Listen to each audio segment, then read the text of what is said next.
Hi everybody, it's Cary Fridley, and today we're going to learn about Module 3, New Orleans, Part 2. Module 3, New Orleans, Part 2. Louis Armstrong as the ambassador of jazz.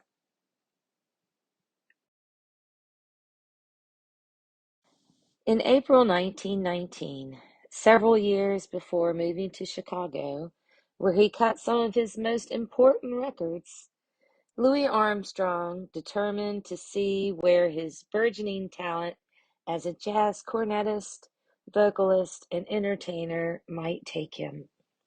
In September 1918, he had started playing on a Streckfus Streamer's excursion boat that plied New Orleans harbor, but still restless, announced to friends and colleagues that he would be shipping out to perform along the Mississippi River from New Orleans as far north as Minneapolis. Armstrong, who had been born on August 4th, 1901, was then 17 years old. He had decided to accept what looked like an exciting job offer from John Streckfus and his band leader, Fate C. Marable, to play in their new hot dance band on board the steamer Sydney. He had not then ventured much beyond the neighborhood of his birth, and had only quite recently decided to become a professional musician. But having been left to his own resources from an extremely tender age, he was prepared to embark on what turned into a restless life of touring the circuits, playing for junkets for 3 seasons on the river. He would later permanently leave the river, but continue to travel, taking his restless, fugitive music on a train north to Chicago's South Side.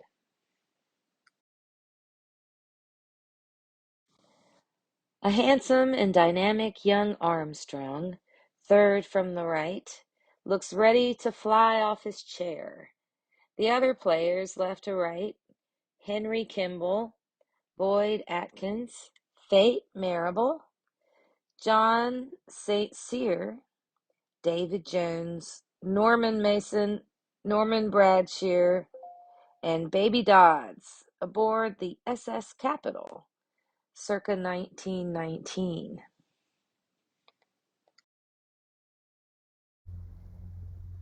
Here's a map of the riverboat routes in the old days. And you see the red line is the Mississippi River. But look at all those other blue rivers and how they all connect. So if you're playing on the steamboat, you get to travel to a lot of big cities.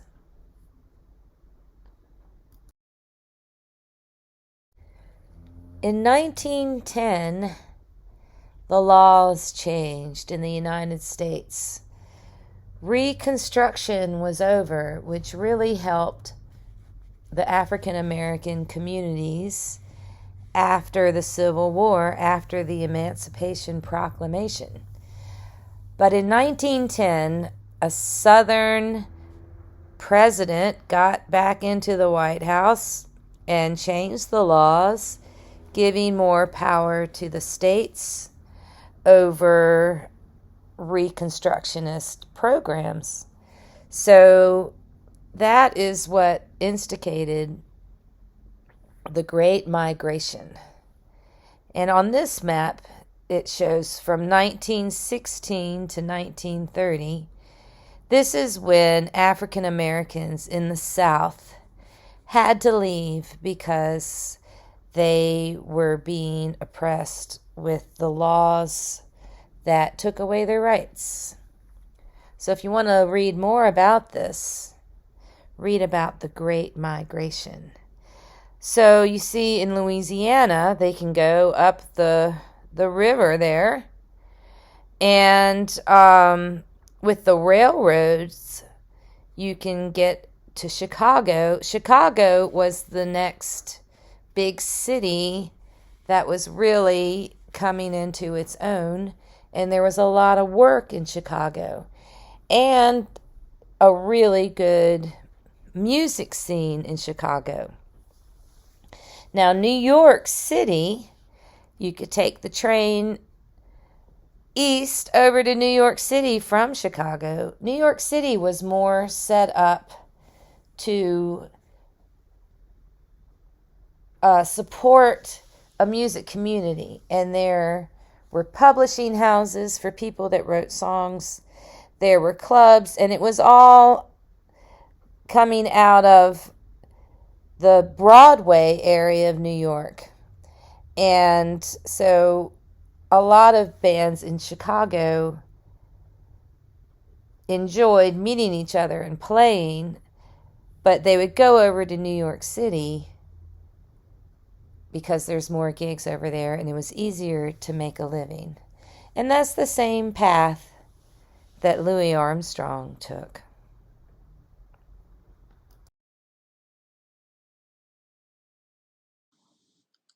Between November of 1925 and February of 1926, Louis Armstrong forever changed the course of jazz history with his backing quartet at the OK Recording Studio in Chicago.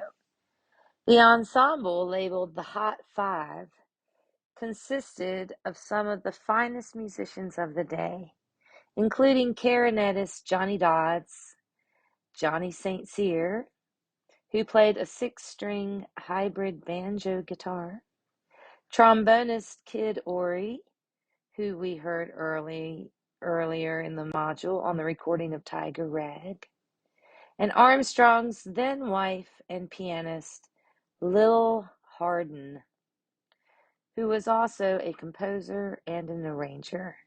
All of these artists were accomplished performers in their own right, having established themselves as masters of their instruments and the New Orleans style. However, Louis was the lead musician on these recording sessions, abandoning the polyphonic texture of New Orleans jazz for tighter arrangements where the other 4 musicians played second fiddle to Armstrong. There was no question that Satchmo, Armstrong's new nickname taken from Satchel Mouth, was the focus of these recordings. In the February 1926 recording of the Kid Ory composition Muskrat Ramble, we hear this focus on Louis as the soloist from the onset. The polyphonic texture of the New Orleans style is only alluded to in the opening 23 seconds, with Dodd's clarinet playing sparser patterns that support Louis' interpretation of the melody. Even when Louis backs off briefly at the 23-second mark to let Kid Ory showcase his descending counter melody, we are still drawn to the assertiveness of Armstrong's cornet. Similar to Shanghai Shuffle, notice how Armstrong often repeats the same notes. Also, notice how each of the 3 lead musicians, Armstrong, Ory, and Dodds, respectively, play solos with only the rhythm section, banjo and piano, providing accompaniment. Compare this to the more polyphonic style we have heard in earlier New Orleans music. So be sure to listen to Muskrat Ramble using the link provided in the textbook, or just search on YouTube for Louis Armstrong Hot 5 Muskrat Ramble.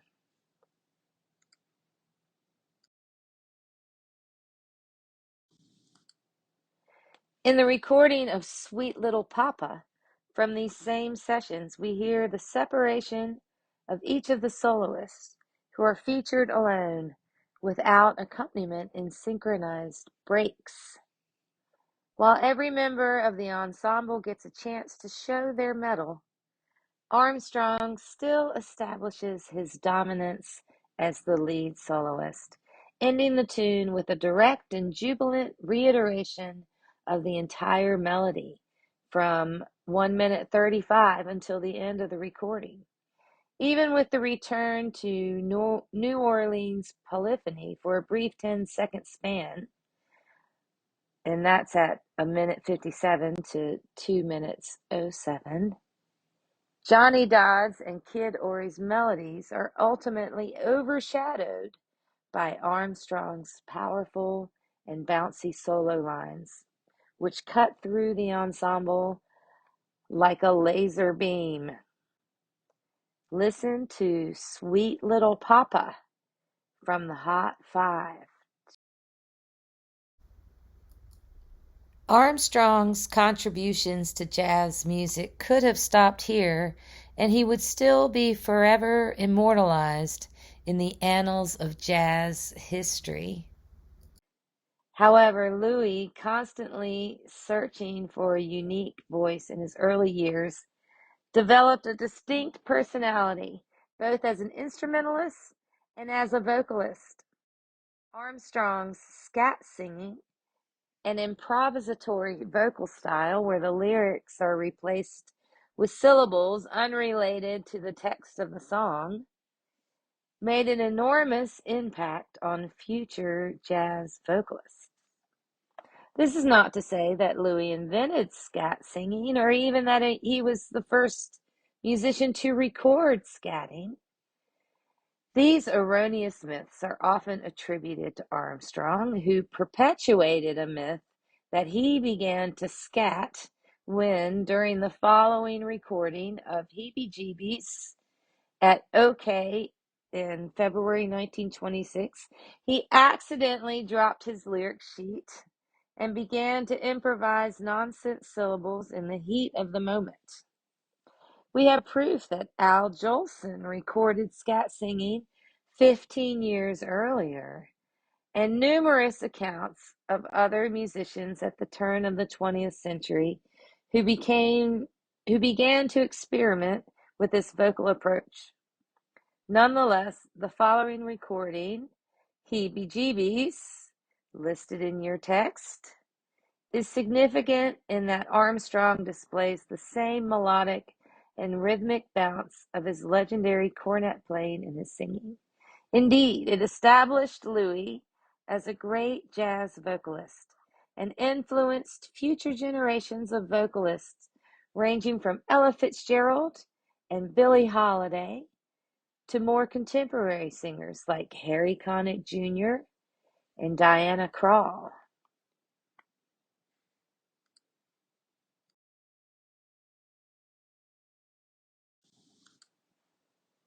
Armstrong continued to grow artistically, collaborating with the finest musicians of the day.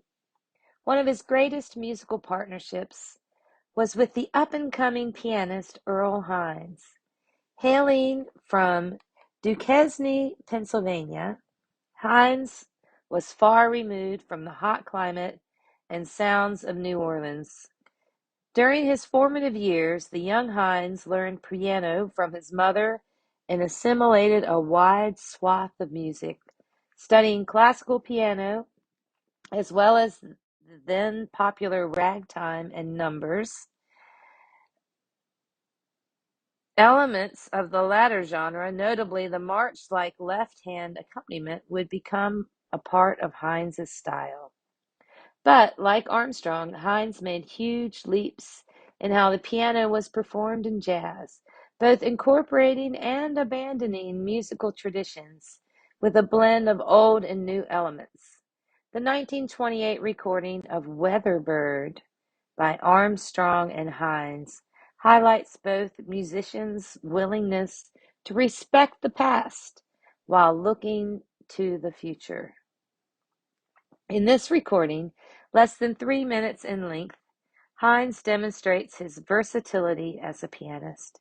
In the opening 32 measures, he provides a fully textured accompaniment to Armstrong, clearly establishing the chord progressions of the song, as Louis provides a straightforward rendition of the melody. Hines's ensuing 16-measure piano solo is representative of the older ragtime style. But through the remainder of the piece, he makes frequent use of silence, abandoning the persistent march rhythm, instead providing subtle rhythmic syncopations and playfully answering Armstrong's improvised lines with his own ideas. In fact, his dialogue with Louis is a total abandonment of the pianist's traditional role as an accompanist. Instead of simply supporting Louis with a non-stop pulse, he pauses at moments to play melodies which echo Armstrong's trumpet playing. Hines's melodies and focus on emulating and reacting to his collaborator were unique at the time and have since come to influence how pianists play in a jazz ensemble. In the recording of Weatherbird, it is clear that both Armstrong and Hines are equals. So take a minute to listen to Weatherbird. Louis Armstrong may have established himself as a major figure within the jazz community for his OK recordings, but it was his interpretation of the popular songs of the 1920s which set him apart. The most popular form, referred to as American Popular Song Form, was mastered by Louis, both as an instrumentalist and as a vocalist. Armstrong's treatment of this standard 32-bar form, referred to as AABA, the A representing the verse melody and the B representing a contrasting melody known as the chorus, propelled the young artist to the level of superstar by the end of the decade. One such example of an AABA composition, which Armstrong masterfully interpreted, was Hoagy Carmichael's 32-bar composition, Stardust. This was the most popular tune of the 1920s and would continue to maintain widespread popularity in the years to follow. Since the song's introduction into the American musical canon in 1927, it has not only become a standard, which is a song that is performed frequently by jazz musicians and well known by listeners, but has been recorded 1,500 times.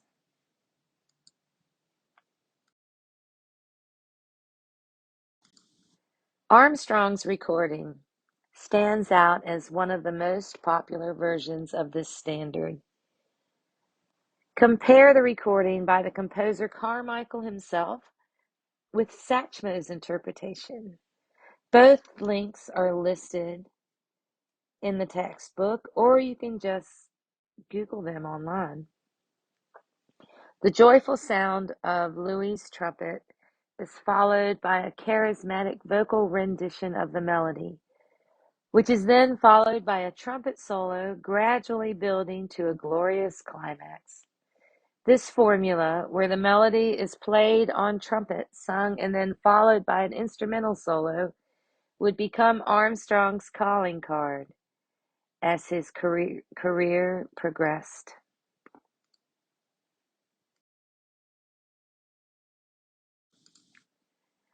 Armstrong's biggest break, however, came in 1929 during a Broadway production of the musical Hot Chocolates.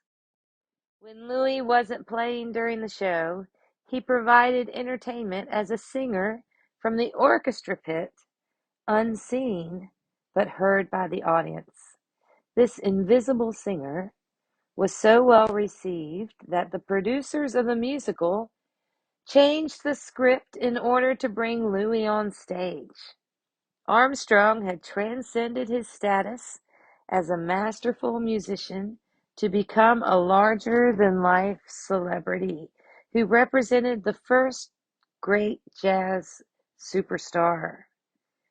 In 1932, Armstrong, a media darling in the eyes of Americans, crossed the Atlantic to take Europe by storm, performing in some of the finest concert halls in the Old World and delivering his unique jazz stylings to none other than King George V of England. This first tour was such a success that Louis returned to Europe several times throughout his career.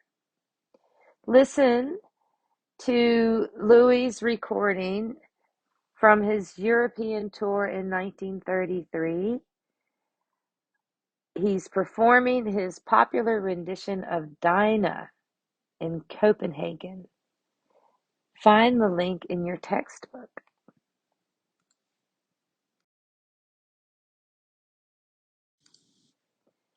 Long after many of his contemporaries had lost their star power, Louis continued to captivate audiences.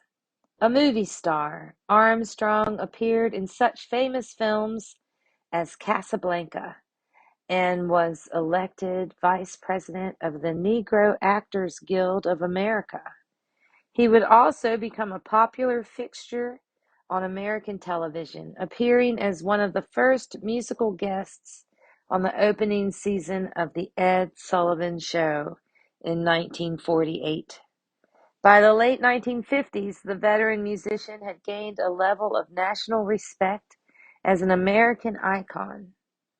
Armstrong recognized his unique position to elevate and help the marginalized and oppressed African American community in the United States, using his celebrity status to bring about social change for the better.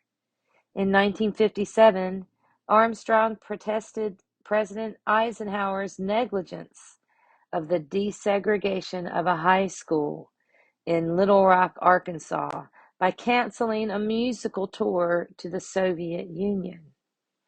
The jazz pioneer had gone from the young man selling coal to prostitutes in New Orleans to a national ambassador, representing the United States with a strong African American voice and perspective.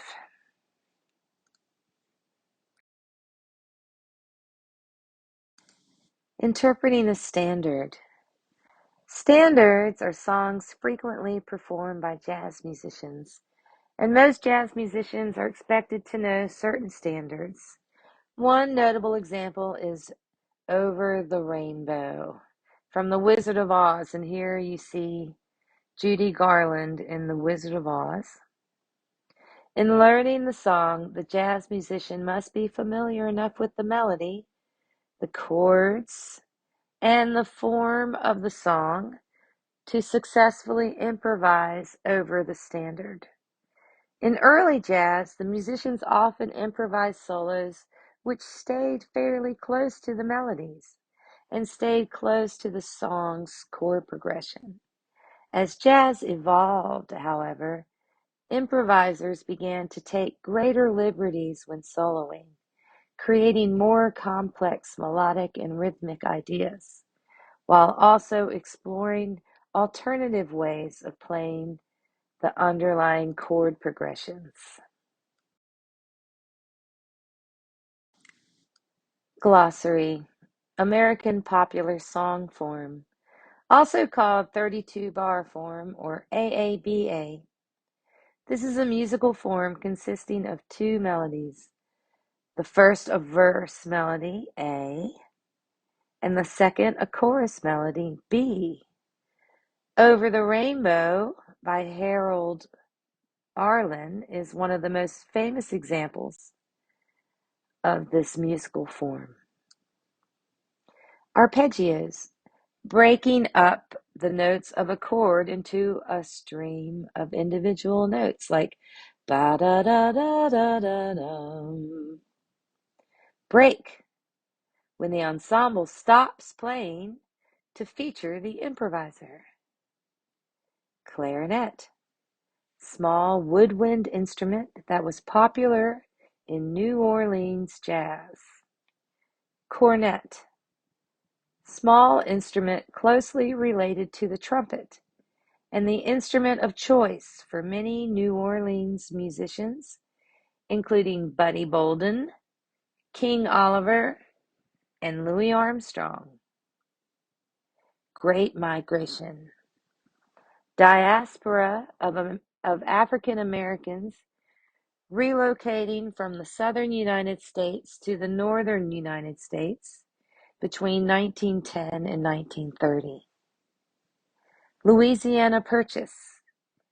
The United States purchasing of Louisiana and large tracts of Western territory from France in 1803.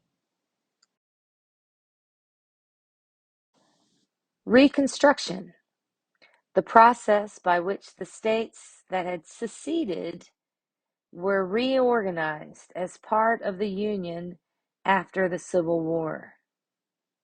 Soprano Saxophone. A high-pitched member of the saxophone family, this instrument was first made popular by Sidney Bechet. Standard. Song which is both performed frequently by jazz musicians and well known by listeners. Tailgate. New Orleans style and tradition of trombone playing, featuring slower, sliding counter melodies. The Hot Five.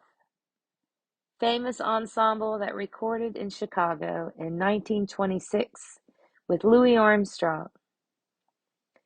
Transcontinental Railroad. Railroad connecting the east and west coasts of the United States. Trombone. Large brass instrument with a slide, allowing the performer to slide between pitches. Significant people.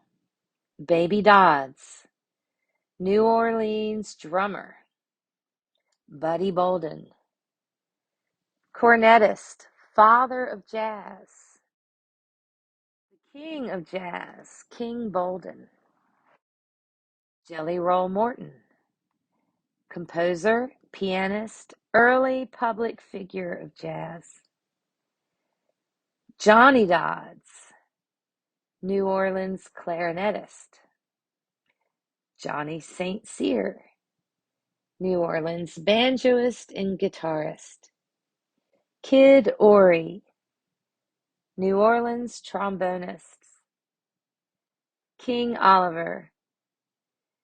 New Orleans cornetist, mentor to Louis Armstrong. Lil Hardin, New Orleans pianist, one-time wife of Louis Armstrong. Louis Armstrong, cornetist, singer, legendary New Orleans musician, and jazz innovator, the ambassador of jazz.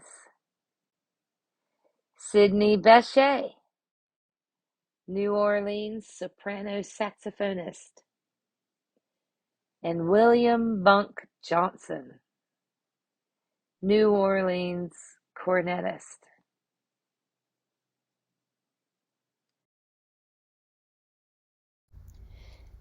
Here's a list of listening links taken from the textbook for your playlist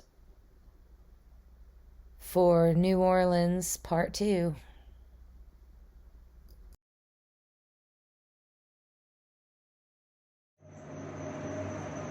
Thanks for watching, everybody. I hope you enjoy the listening links for Module 3, New Orleans Part 2.